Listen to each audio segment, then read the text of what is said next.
3절요. 너희가 그리스도 예수 안에서 나의 동력자들인 브리스가와 아굴라에게 문안하라.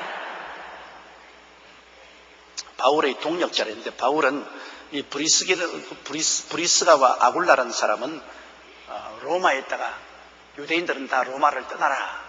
그래서 로마를 떠나서 고린도에 와서 일하다가 바울 선생의 복음 전도를 듣고 회개한 사람입니다. 바울도 천막을 만들었는데 브리스가와 아길라도 천막 만드는 직업을 가지고 같은 직장에서 일하다가 전도를 받았어요. 신자가 됐어요.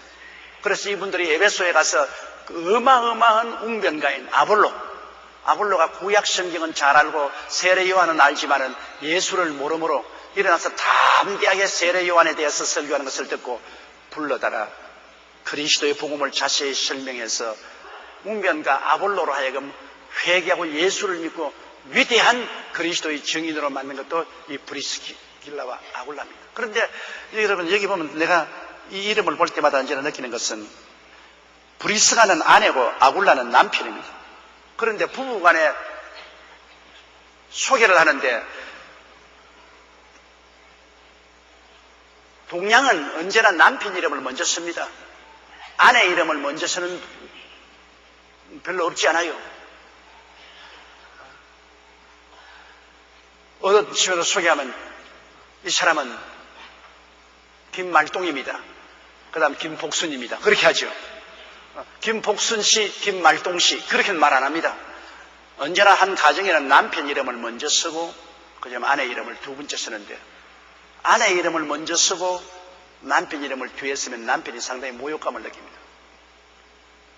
그래서 어디 가든지 이 사람은 김말동 씨의 부인입니다. 이러면 좋은데 이분은 김복순 씨의 남편입니다. 그러면 남편이 아주 멀쑥해지고 마는 것입니다. 그런 이 동양적인 사상이 있는데 여기에는 성경에 이 가족을 소개할 때 브리스길라와 아굴라라고 해서 그 아내 이름을 먼저 쓰고 남편 이름을 뒤에 썼습니다. 그것은 나중에 보면은 이 브리스길라와 아굴라 이분이 가정에 교회를 가지고 있는데 내가 보기에는 그 브리스길라가 아내가 복음 전도자고 남편은 뒤에서 이 안내도 하고 이렇게 도와주고 이렇게 해서 아내가 남편보다 더 유명하게 돼 있어요. 이러므로 내가 서양인 사람들이 가면 서양에는 여자들을 굉장히 안 쓰려고 애를 씁니다. 교회 가면 전부 남자들 판이에요. 기도도 남자가 하고 헌금도 남자가 하고 봉사가 남자고 여자들은 그냥 가만히 앉혀놔요. 그래서 내가 늘 하는 말은 왜 서양 같은 민주주의가 여자들을 이렇게 소외시키느냐. 여자들을 써야 교회가 부흥된다. 교회의 절대적인 자원이 여자인데 그러므로 여자들에게 직분을 주라. 그리고 셀 리더를 만들어라. 여자들이 기도도 하고 헌금도 거두고 봉사도 하고 그리고 셀 리더가 되게 하라. 그렇게 하면 목사들이 꼭 반대합니다. 여자들은 교회에서 잠잠하라 그래요. 그럴 때마다 내가 이 말을 했습니다. 그러면 고린도 교회에 브리스길라와 아굴라가 있는데 우리 동양에서는 절대 여자 이름을 남자 이름 앞에 먼저 소개하지 않는다. 그런데 여기에 브리스길라와 아굴라라고 해서 여자 이름을 먼저 소개한 것은 뭐냐. 그 교회 담임 교역자가 그 여자였다. 남편은 돕는 자였다. 그러면 여자 이름 먼저 썼다. 여자 이름 먼저 썼는데 그래 어느 곳에 간지 여자는 일을 못하라 하면 어떻게 하느냐. 참 서양에서 어마어마하게 여자는 교회에서 잠잠하고 일 못하게 합니다. 그런데 내가 가는 곳마다 여자들을 동원해서 셀 리더로 만들어라. 여자들에게 직분을 주어서 교회를 집사직도 안 줍니다. 서양 사람들은. 그렇게 해서 내 많이 싸웠다고요. 그러니까 그냥 목사들이 날 보고 여자 찬미자라고. 당신은 성경대로 안 한다고. 성경에 보니까 성경에는 여자들이 교회에서는 잠잠하라. 그렇게 말해요. 그래서 내가 한 말은 고린도 교회에서 여자들이 잠잠하는 것은 당연한 이치다. 왜냐하면 그때는 교회가 한꺼번에 이렇게 모이는 것이 아니고 가운데 떡 갈라놓아요. 제가 어릴 때도 교회 갈 때 남녀간에 같이 안 앉았어요. 갈라놓고 이쪽에는 여자. 서로 못 보게 해. 서로 목사님만 보이지. 남자, 여자. 남녀 철새 부동석이라고. 옛날에는 유럽에는 남자는 밑에 여자는 2층에 앉아있어요. 그러니까 예배 보는 동안에 또 예배를 마치고 난 다음에 가족 간에서 이야기하려고 하면 교회에서 포함을 취해야 돼요. 되게 남자가 아니라 여자가 여보 지금 안 가? 안 가? 어디서 기다릴래? 이렇게 하니까 목사님들이 잠잠하시오. 여자들은 남편에게 말하려고 하던 집에 가서 말하고 교회에서 그렇게 떠들지 마시오. 우리 어릴 때도 내가 보니까 교회 그렇더라고. 여기 천을 떡 쳐놓고 이쪽에는 남자 이쪽에는 여자인데 옛날에 교육이 없는 그런 단순한 여자들이 예배 마치면 예 아무개 아빠 나 가는데 지금 가? 애는 어디 있어요? 뭐 이런 거 질문합니다. 그러니까 우리 한국에도 목사님들이 자매님 교회에서는 잠잠하세요. 교회에서 그렇게 떠들면 안 됩니다.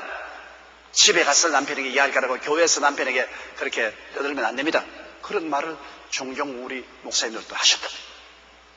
그 여자는 교회에서 잠잠하라고 한 것은 하나님 말씀도 전가하지 말고 기도도 하지 말고 찬송도 하지 말고 대화도 하지 말고 그냥 입만 다물고 있어라 그 말이 아니고 교회에 와서 사적인 이야기를 소리내어서 그렇게 해서 교회를 떠들지 말은 그 의미지. 여자라고 교회 와서 그럼 기도도 하지 마라. 찬송도 하지 말고 잠잠하라. 그러면 하나님 사역에 가르치는 것도 하지 마라. 그런 의미로 말한 것은 아닌 것인데 그걸 서양 사람들은 확대 해석해가지고서 자꾸는 여자는 기도도 하지 말고 그저 입 딱 다물고 교회 학교 선생도 하지 말고 셀리도 하지 말고 여자는 가만히 있어라. 그렇게 말하고 있습니다. 그거는 하나님 뜻이 아닙니다. 그렇다면 베베 같은 사람이 아예 집에 가만히 있지 왜 로마서를 가지고 로마까지 가요? 사람들은 생각이를 바울 선생은 상당히 여자를 비하하고 남자 중심으로 많이 생각한다 그런 말을 한 사람이 있습니다. 또 그런 비슷한 냄새가 나기도 해요. 성경 읽으면 바울이 여자를 별로 중요하게 느끼지 않은 것 같이 하지만 그러다 바울 편지에 보면은 동역한 사람들은 내내 보면 여자 이름이 나와요. 여자들과 함께 동역했어요. 어떤 사람들은 말하기를 바울 선생이 원래 회개하지 않은 유대 여자를 데리고 있었기 때문에 바울이 개종하고 난 다음에 그 부인에게 극히 구박을 당하고 버림을 받았어. 그래서 여자에 대한 원한이 마음에 들었다는 그런 한 말을 하는 사람도 있습니다. 성경에는 바울의 결혼했다는 말이 없어요. 바울이 아내가 있었다는 말이 없습니다. 그러나 바울이 산헤드린 회원이었다는 것은 산헤드린 회원은 총각은 못 돼요. 반드시 결혼한 사람이 되어야 산헤드린 회원이 되는데 바울이 산헤드린 회원이었다는 것을 보면은 결혼한 것이 틀림이 없는데 아내 말이 전혀 없어요. 그러니까 어마어마하게 무서운 아내를 만나가지고서 박살이 나가지고서 그 다음에는 여자만 말하면 바울은 비관적으로 말합니다. 성경에 보면 결혼에 대해서 말할 때 바울은 결혼하지 말라고 내내 부탁을 해요.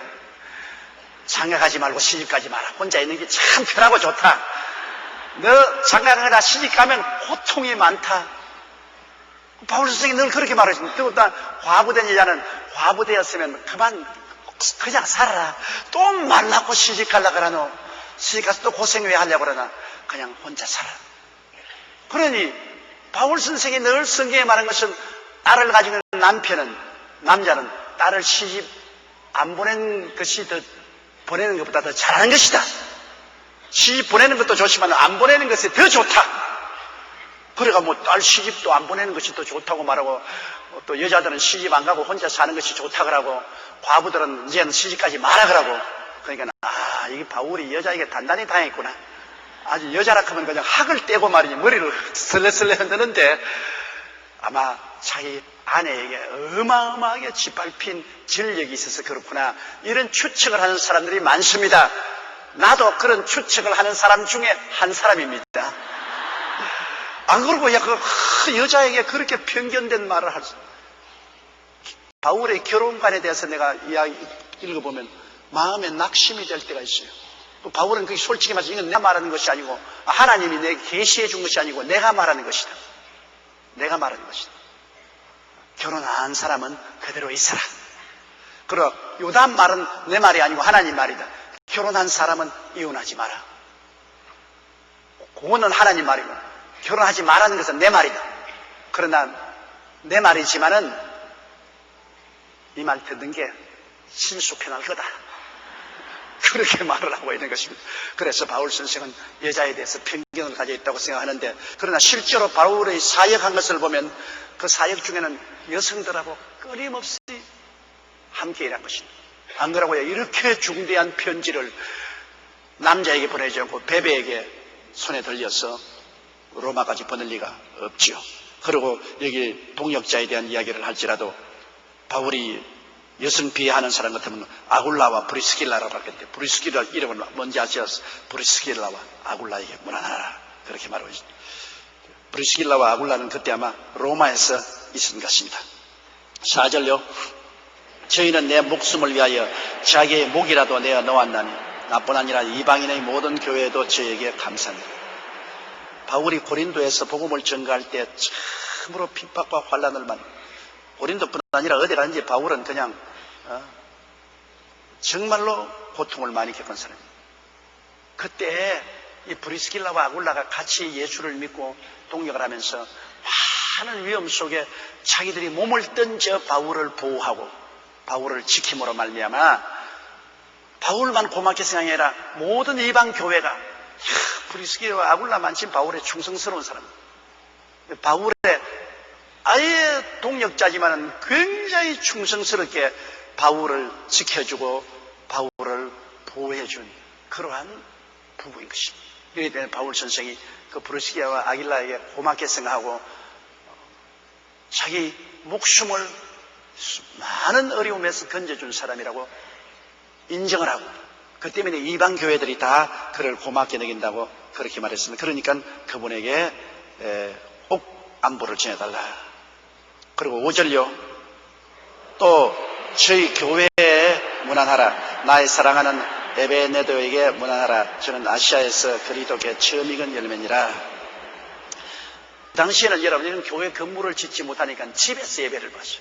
그러면 로마에서도 브리스길라와 아굴라이 그 하는 집에서 예배를 봤어요.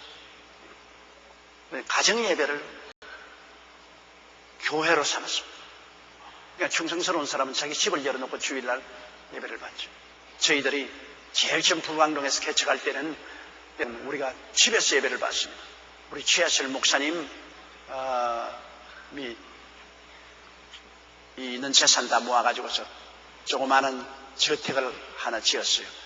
이 판자촌 비슷하게 저택을 지어놓고 예배를 거기 시작했습니다. 거기서 한 1년 동안 거기서 예배받죠. 그 방을 탁 틀어버리고서 그곳에서 주일날 예배를 보고, 그 다음에는 수요일날도 거기서 예배보고, 새벽기도 집에서 사람들이 모여와서 예배보다가 수가 점점 많아져서 나중에 못 견디게 되니까 천막을 사서, 그래서 천막을 치고 나갔죠. 가정예배, 오늘날도 여러분 교회를 처음부터 거창스럽게 시작할 수 없을 때는 집을 빌려서 가정에서 예배를 보기 시작하면 거기서 자라서 나갈 수가 있는 것입니다. 교회 개척은 그렇게 할 수가 있죠. 그리고 그 다음에는 보니까 그 교회에 나오는 에베네도에게도 문안하라. 저는 아시아에서 그리스도에게 처음 익은 열매를 했으니까 아마 바울 선생이 아시아에 가서 복음을 전가할 때 에베네도가 처음 예수를 믿은 그가 지금 로마에 있는 것입니다. 사람이 여러분 처음으로 전도해서 구원시킨 이름은 좀처럼 잊을 수가 없죠. 세례받은 베푼 목사도 잊을 수 없습니다. 저는 지금 세상을 떤 분인데 미국의 한국의 목사로 어떤 켄 타이스라는 젊은 목사에게서 송도 해수욕장에서, 부산 송도 해수욕장에서 제가 세례를 받았습니다. 그래서 내내 그 켄 타이스를 잊을 수가 없어요. 그 사람이 내게 세례를 베풀게 됩니다. 그러므로 세례를 베푼 목사를 잊을 수 없는 같이 또 전도에서 처음 예수 믿은 사람을 좀처럼 잊을 수가 없죠. 처음 전도해서 예수 믿고 주의 종이 되고 이렇게 되면 좀처럼 잊을 수가 없죠. 그럼 바울은 에베네도를 잊을 수가 없은 것은 에베네도가 자기가 처음 전도해서 예수 믿은 열매이기 때문인 것입니다. 또 6절에요. 너희를 위하여 많이 수고한 마리아에게 문안하라. 여러분, 여기에 또 바울은 보십시오. 많이 봉사를 한, 교회 봉사한 여성 마리아입니다. 여자를 무시했다면 여기에 특별히 로마의 안부 편지 쓴 결말에서 마리아에게 뭐라는, 그는 마리아는 교회에서 봉사를 많이 한 사람. 바울이 인정하죠. 바울이 인정하니까 하나님 그 봉사에 인정을 해서 여기에 기록해 놓은 것입니다. 7절요. 내 친척이요 나와 함께 갇혔던 안드로니고와 유니아에게 문안하라. 저희는 사도에게 유명히 여김을 받고 또한 나보다 먼저 그리스도 안에 있는 자라. 바울 선생이 내 친척이요 나와 함께 갇혔. 여기에 있는 안드로니고나 유니아는 바울의 육신으로서 친척이 되고 바울보다 먼저 예수 믿은 사람이에요. 그 바울은 겸손하지 않아요. 사도 중에 사도인 그이지 믿은 이 사람들은 나보다 먼저 예수 믿고 주 안에 먼저 있는 선배라. 뭐 예수 믿는데 뭐 먼저 믿은 건 나중에 믿은 건 무슨 상관이냐. 그런데 이 신앙이라는 것은 생명의 역사이기 때문에 여러분, 이 벼도 일찍이 심으면 일찍이 거두지 않습니까? 지금 벌써 벼 배대요. 일찍이 심은 벼는 지금 배죠. 늦게 심으면 늦게 열매 맺죠. 신앙도 일찍이 믿어서 연조가 크면 클수록 신앙적인 인격이 성숙합니다. 이제 산기도 갔다가 은혜받고 그냥 방언하고 그냥 뛰고 굴리고 나도 계시받고 나도 예언하고 내가 방언하고 내가 어떠고 그러면 대단하게 보이죠. 그러나 신앙의 연조가 없으면 그러다가 마귀에게 찰싹 잡힙니다. 왜? 반드시 은혜는 신앙의 인격적인 토대 위에서 유지될 수 있는 것입니다. 신앙인 사람이 깨어지고 변화받고 주님 앞에 선 그 인격이 온전한 사람이 은혜를 받으면 은혜가 유지가 되는데, 인격이 아직 신앙 인격이 불완전한데 은혜를 퍼부어주면 다 쏟아버립니다. 쏟아버리고 자기도 상처 입고 남도 상처 입죠. 이렇기 때문에 신앙은 연조를 무시하면 안 됩니다. 왜? 사람의 인격은 순식간에 변화되지 않아요. 잘하죠. 은사는 순식간에 줍니다. 그냥 지금 막 회개하고 예수 믿으면 깡패도 오늘 회개하고 막 죽여버리면 이 자리에서 성령 받아요. 은사는 순식간에 주는 것이지만 인격은 오랜 시간이 걸려야 변화받고 자라는 것입니다. 그러면 무엇이 더 중요하냐? 중하고 안 중한 것을 따질 수는 없지만은, 그러나 결코 따지라면 신앙적인 인격이 은사보다 훨씬 중요합니다. 은사는 하나님 사업하기 위한 수단으로 주는 것이, 천당 올라갈 때 은사 가지고 안 올라갑니다. 천당 올라갈 때 신앙적인 인격은 영원히 간직하고 가는 것입니다. 그러므로 신앙적인 인격이 굉장히 중요한데, 이 신앙적인 인격은 하루아침에 이루어지지 않아요. 세월이 흘러가야 돼요. 시간이 흘러가서 여러 가지 시험과 환난을 통하면서 자꾸 변화받아 자라는 것입니다. 이렇기 때문에 신앙에 있어서의 선배가 된다는 것은 의미가 깊습니다. 신앙적인 후배는 신앙적인 선배를 선배로서 인정을 하고 그들에게 따르는 것이 좋습니다. 그래서 이 바울 선생도 안드로니고나 유니아는 자기 친척이지만은 먼저 예수 믿고, 그리고 온 사도들에게 유명하게 느낌을 받을 정도로 신앙이 좋은 사람이 또 안부 전하라. 8절요. 또 주 안에서 내 사랑하는 암블리아에서 문안하라. 암블리아란 말은 이 여자도 남자 이름이 아니고 암블리아는 여자 이름입니다. 그러면 바울 선생이 로마에서 편지한 거 보면 거의 전부 다 여자 이름들이 많이 나와요. 그거 보면 로마 교회도 거의 한 7대3으로 여자들이 압도적이었다는 것을 우리가 볼 수 있는 것입니다. 왜냐하면 그 당시에는 굉장히 사회적으로 그 기독교가 핍박받던 자리인데, 그런데 여기에서 하나님께서 많은 여성들을 구원해서 주님께로 인도하고 교회를 봉사하도록 그렇게 한 것을 알 수 있는 것입니다.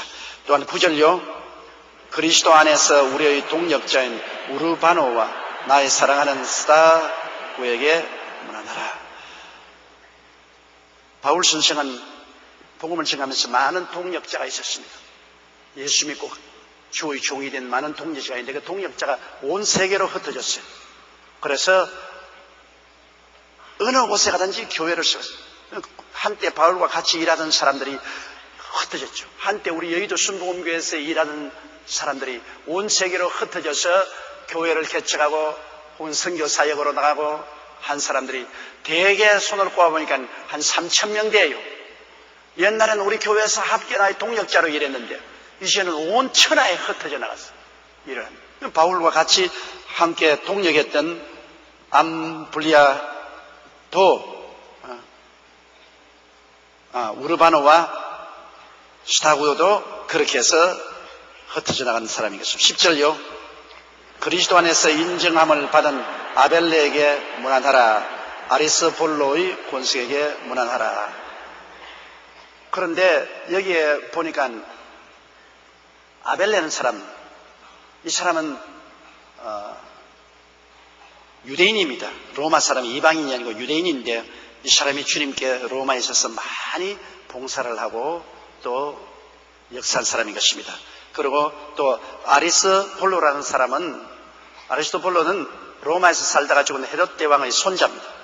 헤롯은 얼마나 기독교인들을 박해하고 그렇게 한 사람인데 그 손자는 로마에 들어가서 예수 믿게 됐어요. 그 할아버지는 그렇게 기독교를 핍박하던 사람인데 그러나 손자는 예수 믿고 이렇게 바울이 인정 안 받고 안부까지 전하는 그러한 아리스볼로의 권속이 다 예수를 믿게 된 것입니다. 또 11절요. 내 친척 헤로디온에게 문안하라. 나기수의 권속 중 주 안에 있는 자들에게 문안하라. 그런데 여기 보면은 그 당시에 로마의 정부에서 일하던 사람, 기독교를 반대한 사람 중에 그 권속들이 예수 믿은 사람들이 많이 있습니다. 여기 헤로디온은 아리스토볼로의 권속처럼 헤롯 가게에 속한 유대계 그리스도인으로 추정되는 것입니다. 이것도 헤롯 왕의 가게에 속한 사람인데 이 사람은 회개하고 예수를 믿고 로마에서 훌륭한 주요 일꾼이 된 것입니다. 그리고 또 이게 나기수란 사람은 로마 황제 티베리우스의 노예로 있다가 자유시민이 되어서 권모술수가 많고 권력을 휘두르는 부자였는데 네로의 모친의 미움을 사서 처형을 당하고 재산이 다 몰수되었습니다. 그런데 이 나기수라는 이 로마 황제 티베리우스의 노예로 있다가 해방된 이러한 그 권속 가족 등을 중에서 예수 믿는 사람들이 많이 생겼어요. 이건 로마의 황제의 신족들이나 그의 종으로 있던 사람들의 권속들이 많이 예수를 권력의 핵심에 그리스도의 복음이 전파된 것을 볼 수 있습니다. 그러니 그리스도의 복음의 전파력이 얼마나 강합니까? 바로 기독교를 핍박하고 한 머리는 그냥 잡아 죽이고 하는데 그 핵심에 들어가서 복음이 전해졌어요. 우리 한국의 대원군이 여러분 기독교 신자들을 얼마나 많이 잡아 죽이죠. 요 강 건너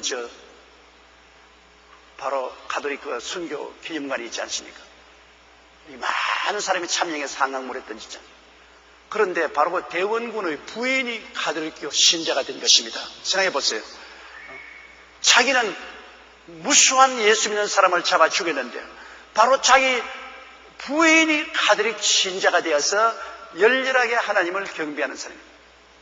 이렇기 때문에 이 신앙은 성령의 역사를 말하면 되기 때문에 아무도 막을 수가 없습니다.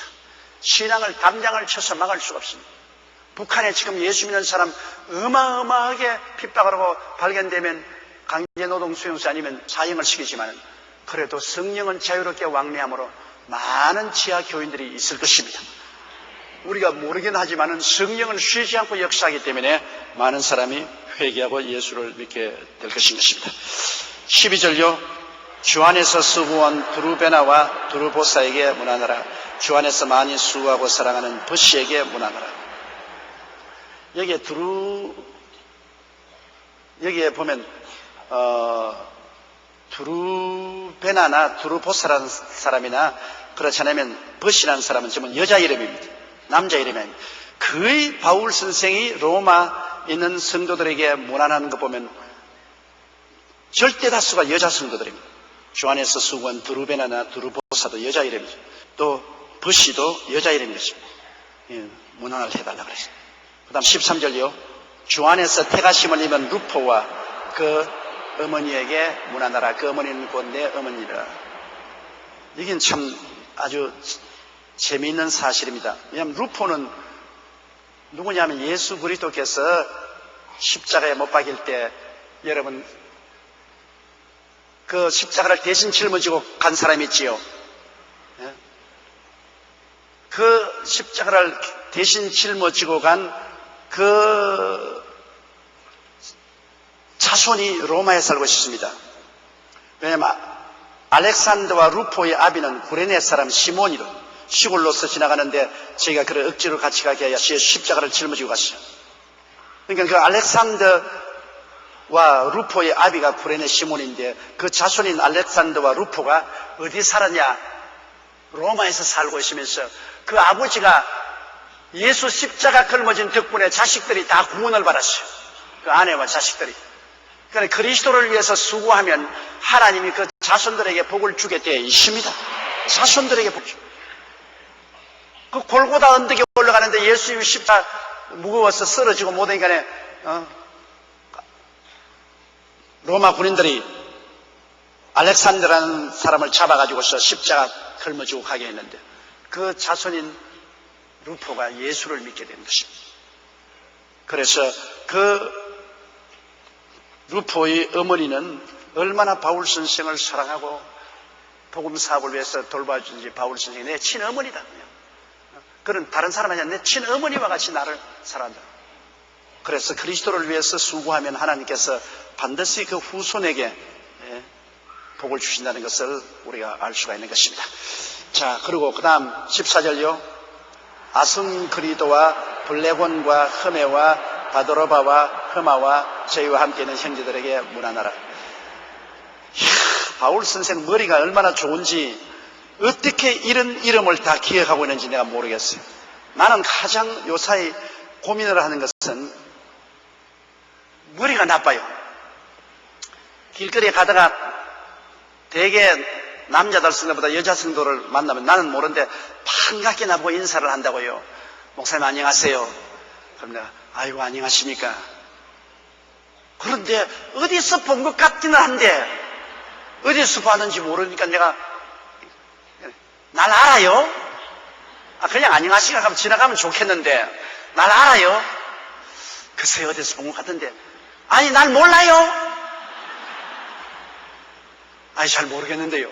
그러면 그때부터 아이고 목사님 어떻게 나를 몰라봅니까? 섭섭합니다. 여러분 아는 체만 하고 그 다음에 이상은 안 묻는 것이 좋아요. 왜? 교인이 적을 때는 다 알아요. 교인이 너무 많아지고 하기 때문에 교인들은 밤낮 나를 보고 또 텔레비도 보니까 친하게 생각해요.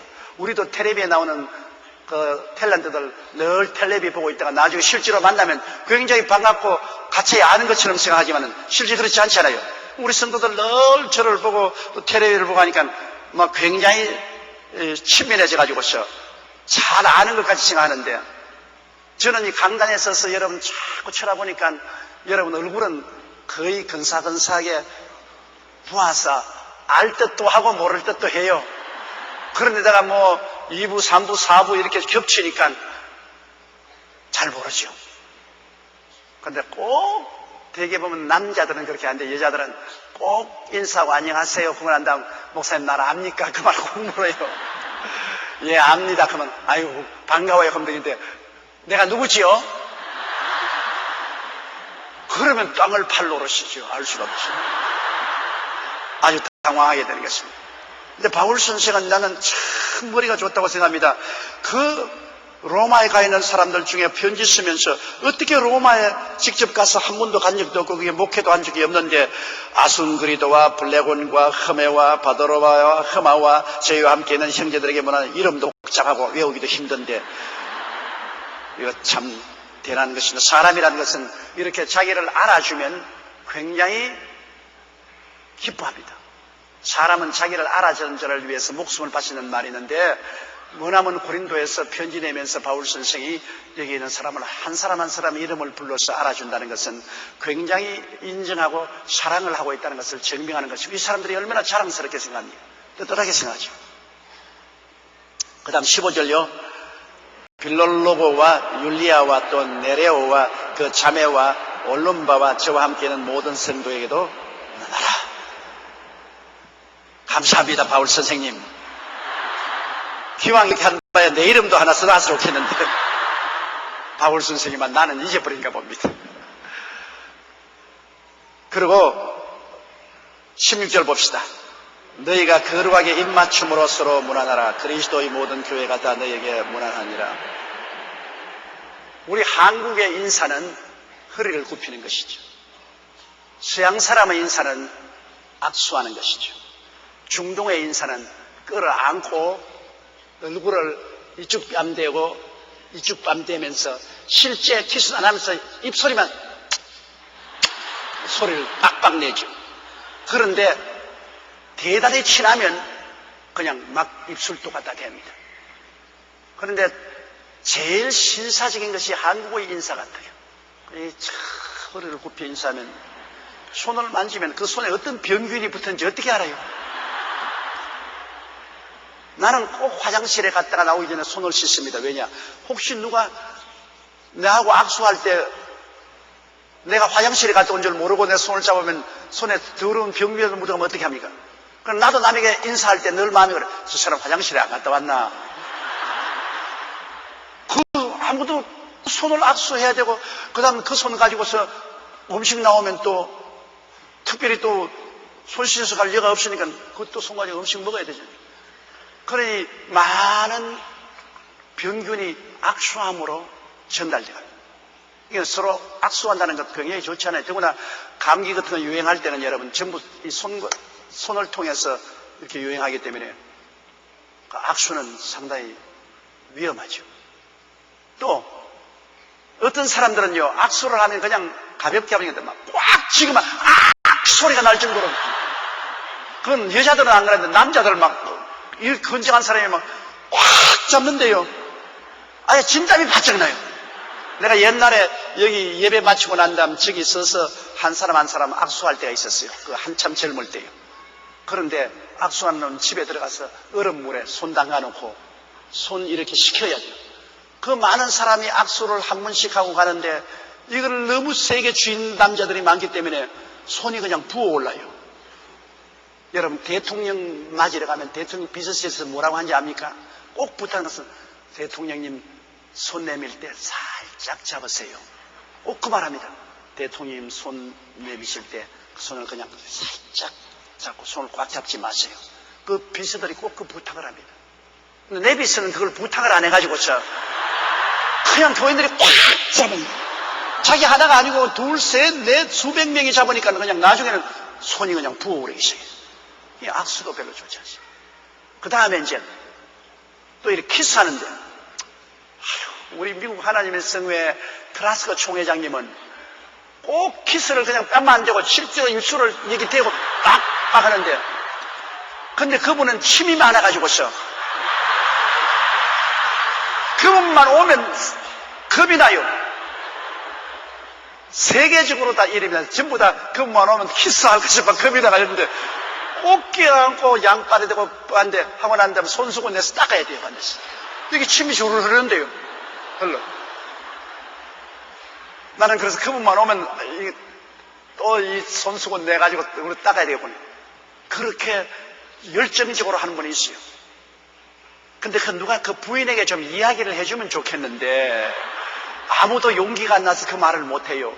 자기는 반가워서 하지만 받는 사람은 그게 아주 부담이 된다고요. 얼굴에 자꾸 침을 바르니까. 그리고 또 어떤 사람은요, 중동에 있는 사람들 기도하면 그 사람들은 양고기를 많이 먹기 때문에 기름이 몸에 많이 나가지고서요, 이게 얼굴에 대면 이게 아예 그냥 미끈미끈합니다. 그냥 미끈미끈한. 그 다음에 나중에 나면 이게 기름이 묻어가지고서 아주 기름이 주르르 흘러요. 그것만 있으면 또 괜찮은데, 아이고 교회 은혜 받았다고 어떤 사람들은 와서 그냥 날 딱 끼얹고 입에 대놓고 팍 하고 키스를 하는데요.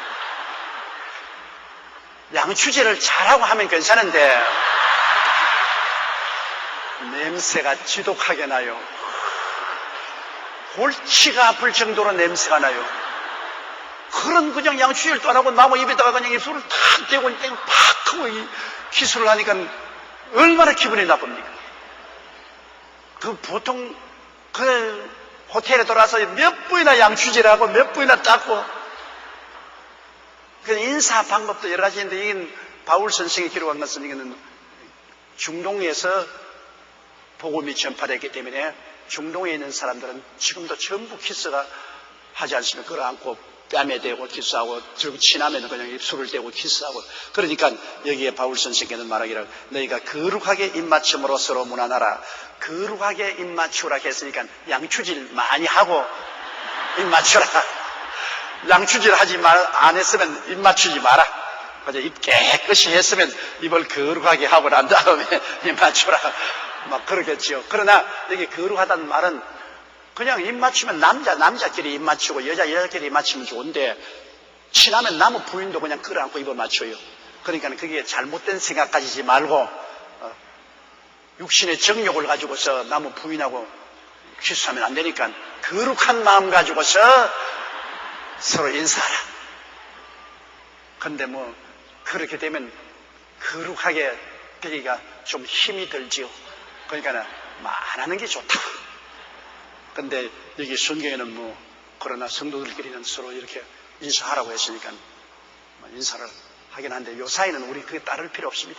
우리는 그저 허리 숙여서 인사하고 그저 악수하면 되는 것이지 입 맞추는 것은 우리 한국의 습관에는 맞지가 않습니다.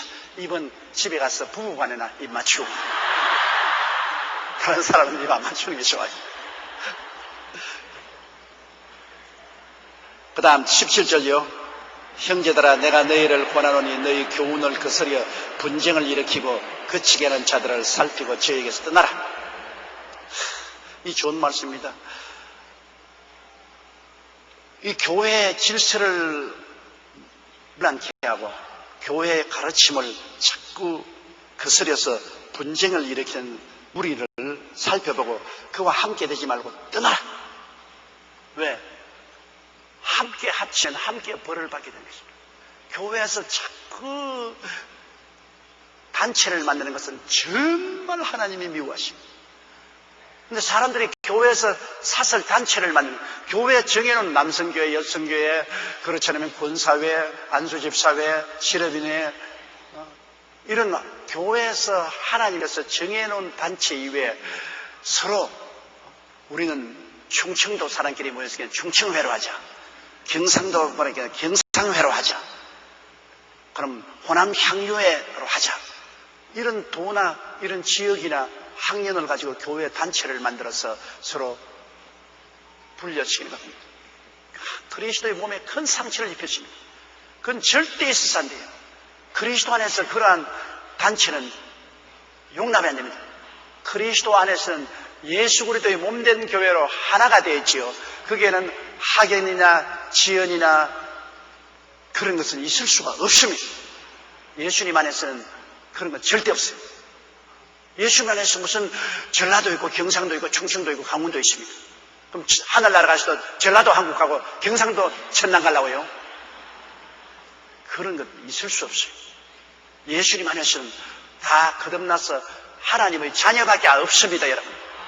한 번은 아이고 또 이렇게 하면 오늘 다 못 마치겠네. 내가 이야기를 자꾸 많이 해서. 요한 웨슬레가 꿈을 꾸니까 천당에 올라갔어. 천당에 그 천사를 만나가지고 너무나 막 틀림없이 그때는 영국 국교도들은 너무 엉터리를 믿었기 때문에 천당에 없을 줄 알고 그 천사 보고 여기 천당에 영국 국교도들 없지요. 자, 영국 국교도들 한 사람도 없는데요. 그러면 그렇지 전부 타락해가지고 엉터리를 믿었으니 없지요. 전부 감리교도들만 있을 것이고 그래요. 그러면 천당에는 여기 우리 감리교인들이 전부 차지하고 있죠. 감리교 한 사람도 없는데요. 예? 내가 영국 전국에 돌아다니면서 복음을 증가하여 수많은 사람이 회개하고 감리교를 믿었는데 왜 감리교 없이? 글쎄요, 감리교인이 한 사람도 없는데요. 그럼 천당에 누가 와 있어요? 그러니까 천당에는요, 예수 교인들만 와 있어요. 국교도 없고 감리교인 있고 예수 교인만 와 있어요. 그래서 그 꿈에 또 지옥으로 내려갔답니다. 지옥 사자에게 그가 물었습니다. 여기에 성공의 교인들 지옥에 많이 와 있죠. 많이 와 있어요. 성공의 교인들 많이 와 있어요. 감리교인도 지옥에 있는 사람이 있습니까? 감리교인들 지옥에 많이 와 있는데요. 아니, 감리교인이 어떻게 지옥에 와 있어요? 글쎄요, 많이 와 있는. 그럼 어떤 사람이 지옥에 와 있는 것입니까? 성공교회 교인이나 감리교인이나 교회 간판 달고 예수를 잘못 믿은 사람은 지옥에 다 와 있습니다. 그러면 여러분, 천당은 예수 믿는 사람이 올라가는 것이고 지옥도 예수 안 믿는 사람이 내려가는 것이고 그곳에 경상도, 전라도, 충청도, 미국인, 한국인, 영국인 없습니다. 그런 지역이나 학연의 차이를 가지고서 그리스도의 나라에서 따지는 사람은 하나님의 뜻에 정 위배된 사람인 것입니다. 하늘나라는 예수 잘 믿고 못 믿는 사람밖에는 분별이 없어요. 잘 믿는 사람, 못 믿는 사람, 충성스러운 사람, 불충한 사람, 그 차이가 있지. 절대로 교회 안에서 어떠한 지역적인 색깔로 가지고서 집단을 만드는 일은 하나님의 말씀에 절대로 위반하는 당을 짓는 자며 성령은 없는 자며 육체의 사람들이 것입니다. 그건 하나님께서 용납하지. 그래서 이 성경에는 형제들아 너희를 권하노니 너희 교훈의 거스려 분쟁을 일으키고 그치게 하는 자들을 살펴보고 저에게서 떠나라. 18절로 이 같은 자들은 우리 주 그리스도를 섬기지 아니하고 다만 자기의 배만 섬기나니 공개하고 아첨하는 말로 순진한 자들의 마음을 미혹하느니라. 교회 오면 예수님을 섬기러 와야지. 예수를 섬기지 아니하고 자기 배라는 것은 자기 욕심입니다. 자기의 인간의 자랑이나 인간의 욕심을 섬기려고 온갖 말을 만들어내고 온갖 유언비어를 만들어내서 순진한 자들을 그룹으로 미혹시켜서 신앙에 떨어지게 만들어요. 신앙에 떨어지게. 교회에서는 당을 지어서는 절대로 안 돼요. 그거는 하나님이 정말 미워하는 거죠. 당을 지는 사람은 다 자기의 마음속에 탐욕이 있어가지고서 자기 욕심을 이루려고 다른 사람을 끌어들이는 것입니다. 우리 교회는 예수당밖에 없습니다. 예수당이면 아무것도 없어요. 우리는 예수님을 섬기기 위해서 모였지 어떠한 개인의 특정인을 섬기기 위해서 모인 것은 결코 아니라는 것을 여러분들 마음에 명심해야 되는 것입니다. 이렇게 부탁하는데도 여러분께서 예수님 이외에 다른 여러 가지 분파를 주장하는 모임에 참석한다면 참으로 불행하게 되고 마는 것입니다. 그 다음 19절요. 너희 순종함이 모든 사람에게 들리는지라. 그러므로 내가 너희를 인하여 기뻐하노니 너희가 선한 데 지혜롭고 악한 데 미련하기를 원하노라. 보십시오. 하나님 말씀과 주의 나라에 순종하는 것이 얼마나 바울을 기쁘게 하고 하나님을 기쁘게 합니다. 순종이 제사보다 낫다고 말했습니다.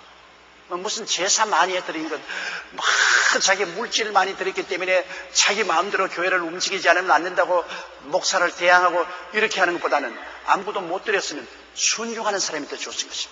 순종이 제사보다도 하나님 말씀을 듣는 것의 수양의 기름으로 드리는 것보다 낫다.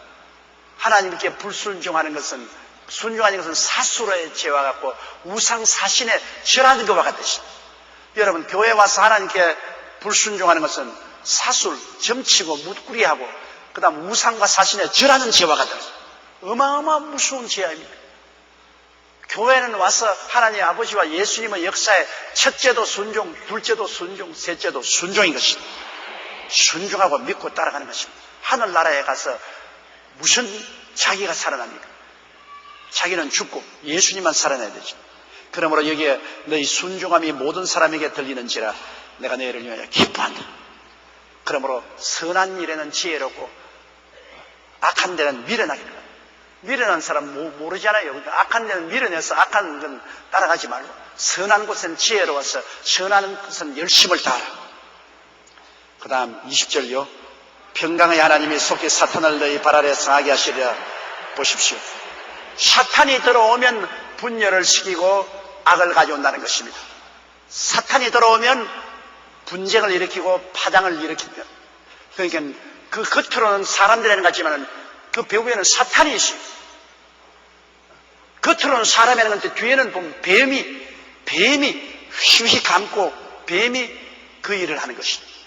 그러므로 여기 바울 선생은 말하기를 하나님은 평강의 하나님, 교회를 분열시키고 요란스럽게 하지 않고 하나님은 평강의 하나님, 마귀는 요란스러운 마귀, 평강의 하나님이 역사에서 하루속히 사탄의 머리를 발 뒤꿈치로 휙 감아버리게 하실 것이라고 말하는 것입니다. 우리가 기도하고 마귀를 대적해야 되는 것입니다. 마귀가 사람을 사용해서 여러 가지 분열과 분쟁을 일으키기 때문에 그 분열과 분쟁의 배후에는 사탄이 있으므로 우리는 기도와 믿음으로 사탄과 싸워야 되는 것입니다. 그 다음 우리 빨리 읽어서 로마서 오늘 끝내버리십시다. 21절요. 나의 동역자 디모데와 나의 친척 누기오와 야손과 소시바드가 너에게 문안하니라. 22절요. 이 편지를 대스하는 나 드디어도 주 안에서 너에게 문안하노라. 여기는 한마디 제가 해야 되겠습니다. 바울 선생은 친필로 편지를 쓰지 않고 거의 구술했습니다. 바울이 기도하고 난 다음 성령의 인도를 받아서 입으로 말하는 것 그냥 받아 적었습니다. 이 전해온 말에 의하면 바울의 가시는 눈이 어두웠다는 것입니다. 바울은 눈에 안질이 있어서 눈이 어두웠어요. 그게 하나님이 바울을 겸손하게 하기 위한 가시였다. 그래서 자기가 직접 이렇게 글을 쓰는데 눈이 시력이 좋지 않기 때문에 잘 못 쓰므로 언제나 가치 있는 사람에게 대피를 시켰다. 그런데 가만히 보면 자기가 적는 것보다도 대피를 하는 것이 성령의 음성을 직접 전달할 수 있는 것입니다.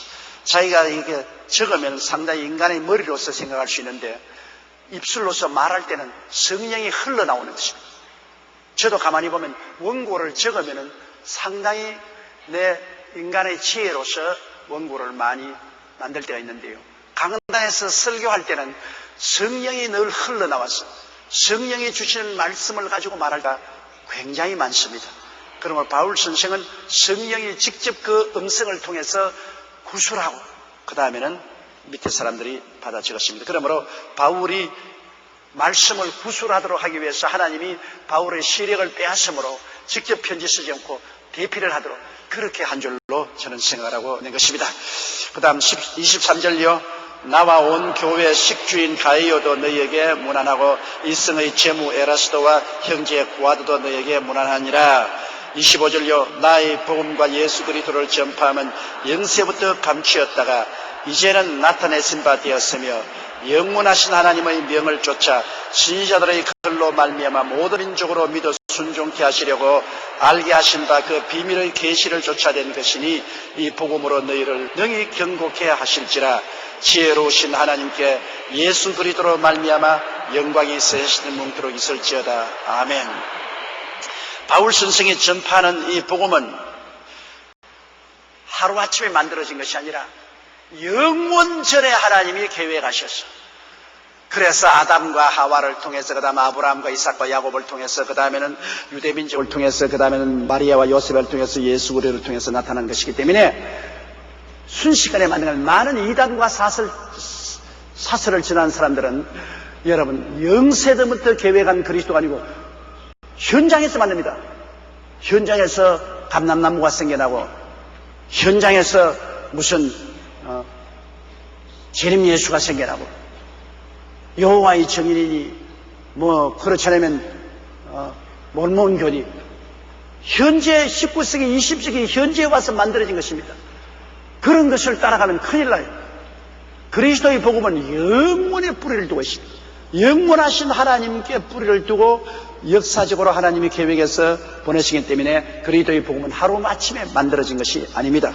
하나님이 영원전에 계획하신 이것을 선지자들을 통해서 성경에 많으신 구약 성경에 300번 이상 예수님이 오실 것을 예언해 놓고 그러고 난 다음에 그 다음에 예수님이 태어나시고 성령이 사도들에게 오셔서 계시를 통해서 보여주셨습니다. 배워서 연구해서 하는 것이 아니라 하나님에서 온 계시를 통해서 그리스도의 복음을 깨닫게 하고 이 복음을 전하게 하는 것입니다. 그러므로 여러분과 내가 받은 이 복음은 하루아침에 된 것이 아닙니다. 이것은 영원전에 하나님이 마음에 계획하시고, 그리고 인류 역사를 통해서 하나님이 이것을 면면히 이루하셔서 종국적으로 2000년 전에 예수님이 오셔서 십자가에 못 박이고 죽었다 부활하시고 성천하시고, 그 다음에는 성령이 오셔서 이 진리를 계시해 주시고, 이것이 여러분과 나에게 미쳐서 우리가 성령의 계시를 받아서 예수를 믿고 구원을 얻게 된 것입니다. 그러므로 여러분, 이 그리스도를 힘차게 붙잡고 있으면 하나님의 계획한 마지막 영광의 새하늘과 새 땅과 새 예루살렘에 넉넉히 들어가면 있게 되고, 우리는 미래에 끝없는 행복을 얻게 되는 것입니다. 우리는 다 육신의 장막집을 쓰고 있습니다. 여름철에 쇠변가에 천막 치놓고 있는데, 여름이 지나가면 천막 다 거두어버려요. 천막 거두었다고 해서 삶이 없어지는 건 아닙니다. 사람이 떠나가죠. 우리는 해변가에 천막같이 천막집에 살다가 시기가 지나면 천막집 다 거두어버리면 우리는 속 사람은 영원한 천국으로, 그렇지 않으면 지옥으로 내려가게 되는 것입니다. 여러분은 오늘날 천국으로 들어갈 수 있도록 주님께서 여러분을 구원해 주신 것을 감사하고 이 믿음에 굳게 서게 되시기를 주의 이름으로 축원합니다.